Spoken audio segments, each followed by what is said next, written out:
Hello, Ian, and welcome to Winning with the Wrangler here at Dick Powell's Leadership Corner, brought to you by Earth, Wind, Fire, Water Training and Development, where our passion is building leaders of today and tomorrow. Leaders, the information on today's program comes from many different places and many different people. If you hear yourself in this conversation today, please remember it is not all about you. Now, today, well, I've been getting a lot of questions over the last couple weeks. Dick, how'd you come up with this? Well, how'd you become a speaker? And they want to know about the Dead End Kid, our new set of books for youth as well as young adults and young at heart adults. They're called Adventures of the Dead End Kid. Now, the Dead End Kid came about in kind of an interesting way. So let's take and talk about it and look through it. I think you'll see some real pieces that really happen. You might see them in your life as we go through. So leaders, listen up. The Dead End Kid, well, that's what my grandpa called me. He said a young man growing up on a dead end street in a family as the fourth child and the end of the line, so to speak, the dead end. The town I grew up in, of course, was a small town called Largo. Now, Largo, well, the town in itself was a small place, but the word Largo, meaning slow moving tempo, well, is exactly what Largo means, and yes, it was a slow moving place. The road that we lived on was a dirt road filled in with oyster shells and covered in a layer of used motor oil. And well, it dead ended into the swamp. For me, it was a great place to grow up. The swamp was a world of wonder and excitement and a place to learn for a young boy that had a huge imagination and a head full of dreams. My mom and dad worked, just a short 3 miles away from our house, and mom was the town's librarian and the dad was the town's only mechanic. My granddad took care of me when everyone else was at work. And granddad was retired and he had been a custom cabinet maker for the railroad. He was also an excellent card player. And before he passed away, he installed in me some things that I still live by to this very day. I didn't know it at the time that he was giving me the best education anyone could have. As I went with him on his card trips, I was never allowed to touch those cards. My job was to exchange paper money for chips, listen carefully and learn how to read body movements. The three things that served me well and to this day is what he was teaching me. He had a special way of turning most things into a laugh and a learning, he felt that if you couldn't learn while you're laughing, you didn't need to be doing it. He would say things like, you might be on a dead-end street, boy, but it does not mean your life has to be lived in a dead-end world. It was his instructions that gave me the drive to survive and to look forward. So I want to share some of that wisdom that he passed on to me. I'm going to pass on to you. First of all, he said, be a leader in all that you choose to do. Not what someone else chooses for you, but what you choose to do. He said you can do that very same thing by making sure that whatever you choose, you do the research. You spend some time looking into it. Find everything you can about it. Read everything you can about it. Find a mentor, find a coach, find someone to come alongside you and take you as far as they can. And when they're done, find someone else. Do as much research as you can. The second one, he said, get prepared. As you're doing that research, find all those things you need to learn how to do. All the places you need to go and the people you need to learn to be with. So do the research Spend the time. Do the homework. Get involved. Get prepared. Now, that's the hard part. You see, that's the part where you really have to put your hands to work as well as your mind. Now, he often told me that he didn't trust anybody, didn't have any calluses on his hands. Well, in today's world, when you shake hands with somebody, it's really kind of an interesting thing if they do have calluses. But what he meant by that was he meant that people who work with their hands were every bit as smart as those that work with their mind, and those who are even smarter work with both. So do the research, get prepared, then execute the plan. You see, he'd often say that having a dream was really good, and hoping and wishing that was all okay too. But without taking action, without the execution part of the hopes and dreams and all those things, it was just that, a dream.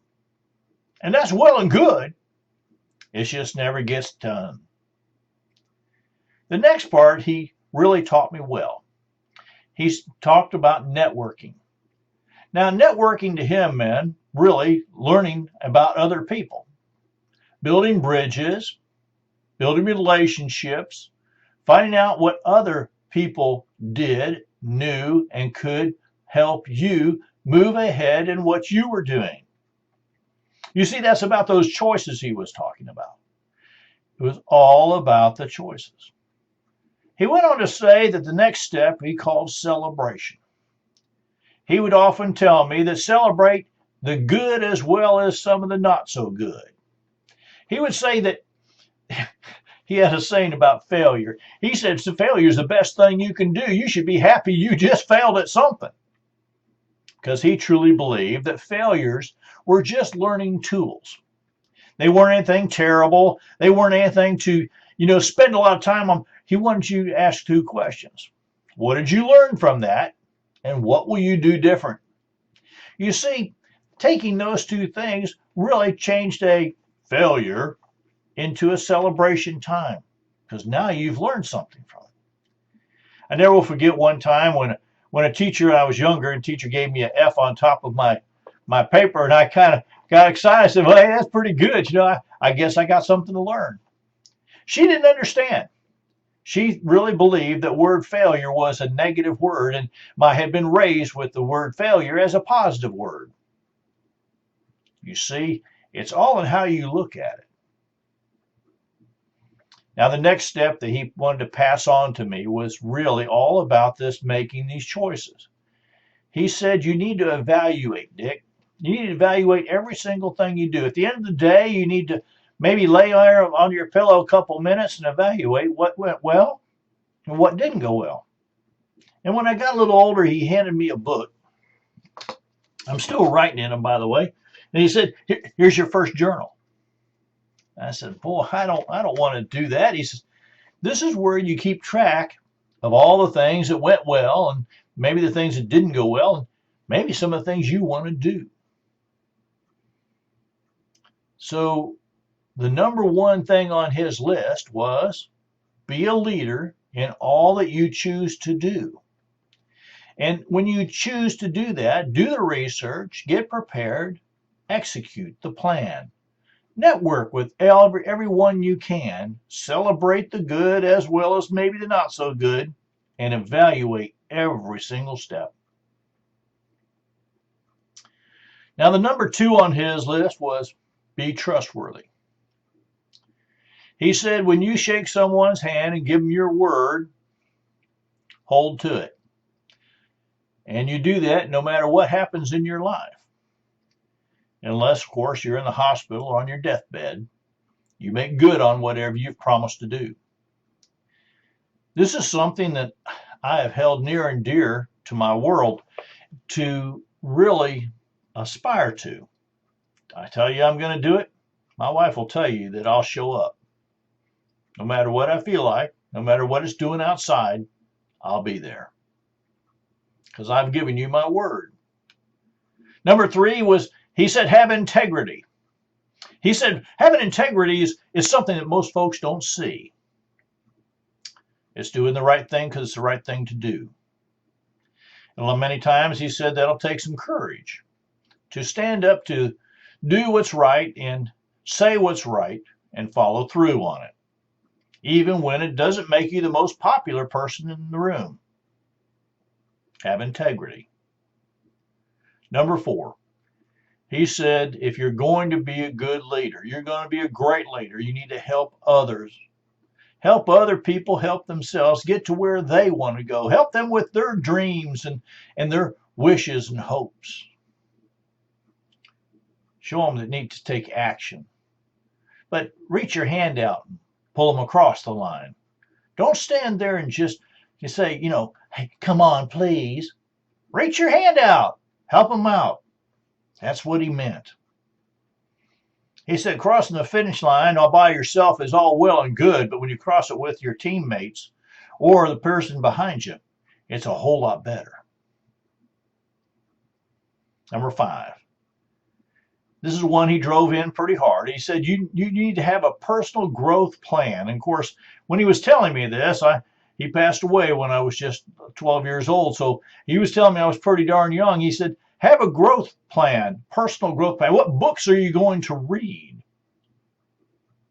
Who are you going to build a relationship with? Where are you going to go to learn what you need to learn? He would often quote someone who said that, a regular education from a school, that'll get you a job. But ongoing continuous self-education will make you wealthy. He did real good, and I'm glad I listened. Number 6, he said, find a mentor. Find someone who has been there, done that, is quicker, faster, smarter than you are, that will come alongside of you and help you move ahead. Someone that really cares about what you're doing and what your dreams and hopes are. Someone who can keep you on that steady path. And number 7, I'll never forget this one. He told me as he laid there in bed one afternoon, Dick, always learn, and above all, be yourself. Don't try to be somebody else that's down the road. Don't try to be someone that's on TV or on the radio or somebody else. Be yourself, and you will be a success by doing that. You see, when he passed away, that left a big chunk out of my world. You see, school was a mystery to me, and I was not the best of a student. It seemed to me that everyone there was just doing their best, to get out, not to put out as much information and learn as much as they could. It just seemed like they were there to get out of school, get out of the house, get out of town. My brothers and sisters, boy, that was the biggest thing on their mind. For me, growing up on a dead-end street was a marvelous, mystical place. You see, at the end of the road was that swamp, a place of mystery and discovery all in one. It was a place of knowing true freedom and what that gift was that not many realize or even know. True freedom is always with you right there between your ears if you want it. Only you can provide it for yourself. True freedom is what personal leadership and accountability is all about. You see, I was the youngest and followed 2 older sisters and 1 older brother who academia came, really easy. I was much more interested in how the world worked and what made people tick. I love talking to people and listening to stories. Well, when I graduated from high school, I was off to Gainesville, and that for me was going north to work a summer job at the Department of Agriculture. I took some classes at the local junior college, and I found out that I wasn't such a bad student after all, and as I'd been told. Upon returning to that big city of Largo, I was lucky enough to land a job with, back then they called it General Telephone. And I started off as a grunt on a line crew, digging holes and climbing poles. From there, I went on to an opportunity to work in an office and then manage an office and finally ended up in the training department in charge of the curriculum and being the instructor of the line work. Everything up off the ground is what they told me. I had made it to the top. An overnight success, they said. It had just taken me only 30 short years. During those years, though, I was lucky enough to marry my beautiful wife and have two wonderful children, Joshua and Kimber. After my career came to a close, I believed that I would be able to help folks at church and enjoy the rest of my life, and that would not be true. Just didn't work out that way. But after a summer out at Philmont Scout Ranch in Cimarron, New Mexico, Robin and I came back and met with our financial planner to look at our retirement plans. His words to me were, "Dick, you need to get a job." My reaction, of course, was not a real good one. My answer was, what do you mean? I had saved and scrimped for 30 years. They promised me that I would be able to live the rest of my life on my retirement and not have to work. My friend said, though, you can do that if you want, but you've got enough money here for about 15 years or so, and you're only 49 years old, so do the math. Well, I went and started a business, built it, sold it, helped another company go from a $3 million to a $13 million in 3 years, went and searched and received some hard knowledge, starting helping people plan and prepare for their future like I had not done. My calling had been chasing me down my whole life. I kept turning away, not believing that I knew enough or had enough wisdom to do what I was being called to do. Now, here's the thing. Once I accepted it, my life and my family's life turned only one way, and that was up. Helping other people help themselves discover their gifts, talents, and passions in life was not only a joy, but it really wasn't a job. At the junction of my life, there's always been someone or something that stood in my way, you see. At school, I was told, well, you're just not smart enough. At work, I was told, you're only a lineman. And when I was on the line crew, they would say things like, why are you reading and studying and learning how to speak in front of people? You're just going to be a lineman. But as I rode through and became a lead instructor, I even had more people ask me questions. Well, why do you want to be certified?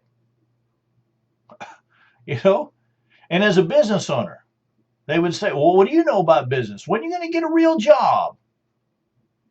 And as I faced each and every challenge, I remembered that I did not have to stay on the dead-end path.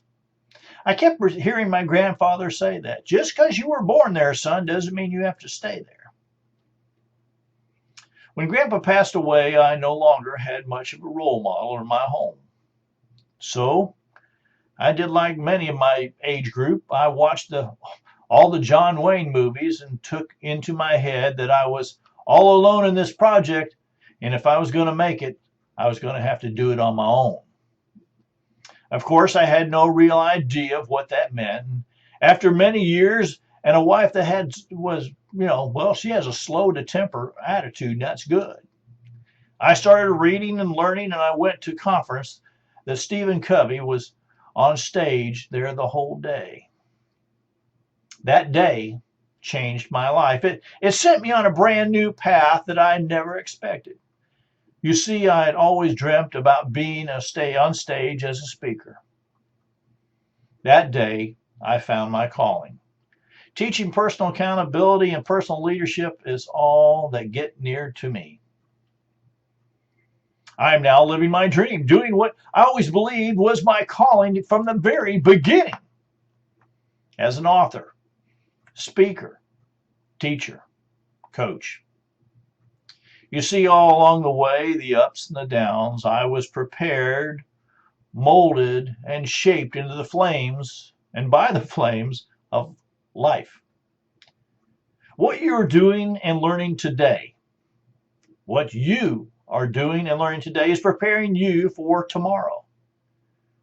Now, I know exactly what my purpose is here on earth. Many years ago, I wrote these words down, and I'm not going to tell you that I really understood them back then, but I hope you understand them when you hear them. If you are not planning your life, someone else is and will. When you think about that, if you're not planning your life, someone else is and will, I want you to remember the 6 fundamentals, and I want you to put them into your life. I want this so much for you that I'm willing to tell you how to do it. Now, here's the guarantee. I guarantee that these 100% guarantee that these will work every single time if you do the work. And there, my friends, is what holds folks back: the work. So do the research, get prepared, then execute. Go out and network, celebrate, and then evaluate each and everything you do. Now, I've got a few minutes left, and I'm going to tell you a story that's true. That's how we're going to end up. Because I'm going to ask you the question is, are the people around you holding you back? Are the people around you holding you back? You see, I was out fishing with my grandpa and his friends one day when I was a young boy, still in grade school. My grandpa and his friends were out catching blue crabs, using some old chicken necks on strings and hand dip nets to catch them in. You see, it was my job as the youngest and quickest to run around with the bucket and gather all the crabs the old men caught and fill the bucket full. Now, after a short while, my bucket was full, and I had to go and get another bucket from the back of Grandpa's old car. I came back to find some of the crabs had crawled out of the bucket and were scooting away as fast as they could. I ran as quickly as I could and gathered them back up and put them back in the bucket. Grandpa came over to help and was laughing as hard as I'd ever seen him laugh. It was between his laughing and, he said he just looked in the bucket and said, "Son, tell me what you see looking in the bucket." I said, "Well, I see some that are just lying there on the bottom of the bucket, doing nothing. It looks like they just gave up. Some are trying to get out, crawling and snapping their way to the top, and there are some trying to pull them back in the bucket so they don't get out." Uncle Lou came over and said, just about that time, "It's just like watching people." I said, "People? These are crabs. How are people like crabs?" Uncle Lou said, "Well, sir, them there crabs at the bottom of the bucket, they're just lying there. They're like them folks who just wait for something to happen. Something to happen to them, good or bad. They just never do any thinking or do anything on their own. Though, just think about that. And then there's those crabs tugging on those who are trying to get out of the bucket are the ones who don't want to change and don't want anyone else to change. You see, they like things just as they are. They're in the bucket. Now, those crabs that are trying to get out know that if they don't learn from getting caught and get out of the bucket, they're going to be someone's dinner tonight." That's when Grandpa stepped back in and said that is why learning has to do a lot of getting ahead. Once you stop learning, you stop growing and you stop going. So he says to me, "Which kind of crab do you want to be? The crab that does nothing and goes nowhere? The crab that is afraid to go anywhere and tries to keep everyone around them in the same old place? Or do you want to go and see the world and learn something new every day, that you can pass on what you have learned to be of help and service to all those around you? What kind of crab do you want to be?" being that I grew up in that grand big town of Largo and never had been anywhere, I took some time to think it over and said, I want to be the crab that's trying to claw his way out of that bucket. I want to go everywhere and see everything. I want to learn and pass on the knowledge to those around me. And as that all sunk in, I started to live a different life. So my question to you is the same as my question my granddad gave to me. Where do you see yourself now? And where do you see yourself in your future? What kind of crab do you want to be? I hope this today has answered a lot of questions about who the Dead End Kid is, who Dick Powell, the leadership wrangler, is, and how he came to be, and why it's so important that I share these things with you. You see, this is my life. It is my passion. It is what I'm called to do. I remember the first time that I was asked to come up on stage and share some of these things with people, and I said, no way. That's not me. That's somebody else that does those kind of things, that talks on stage. You see, it wasn't about me. It was about you.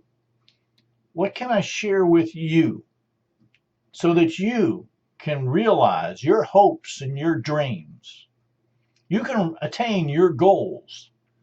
You can find your way up out of the bucket and over the side and scamper away. Start a new day. That's what this is about. Be a leader than all you choose to do. And by choosing to do that, do the research on whatever it is that you have chosen. Find out what needs done by preparing yourself for the next step or the next opportunity, so that an opportunity arises, you are prepared to grab a hold of it. Make a plan. Write it down. Share it with people. Execute it.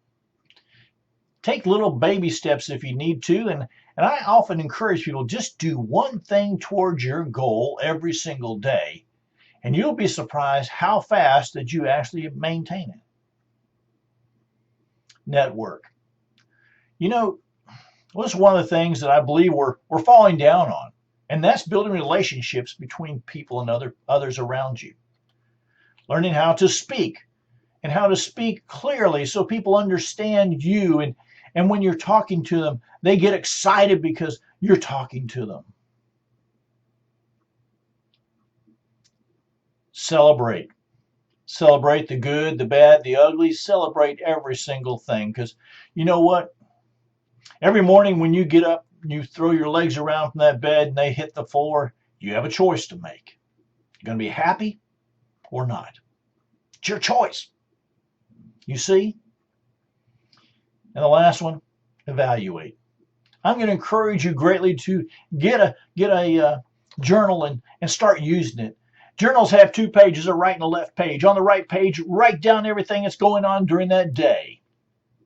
On the left page, put down those things, the book you want to read, someplace, a seminar you want to go to, someplace you want to visit, someplace you need to get to know. Put all those other things on the other side. I see my time is out. I'm getting that signal from the crew. On behalf of myself, Dick Powell, and the whole Leadership Corner team, I want to say thank you for being a part of today's program. Now, if you have any questions or input, don't hesitate. Just give us a call, 727-422-1833. Go to the website, www.ewfw.org. Send me an email, dick@ewfw.org. And you know what? Our hope, our true hope and dream is that you have gained a nugget of wisdom and guidance through this opportunity today. And when you know for a fact that you're ready to take and have me come and put on a leadership opportunity at your location, for your company, for your organization, your group, give us a call. send us an email. Get on the list as quick as you can because we book up quite fast for the year. Until next time, this is DW the Wrangler saying, ride hard, ride fast.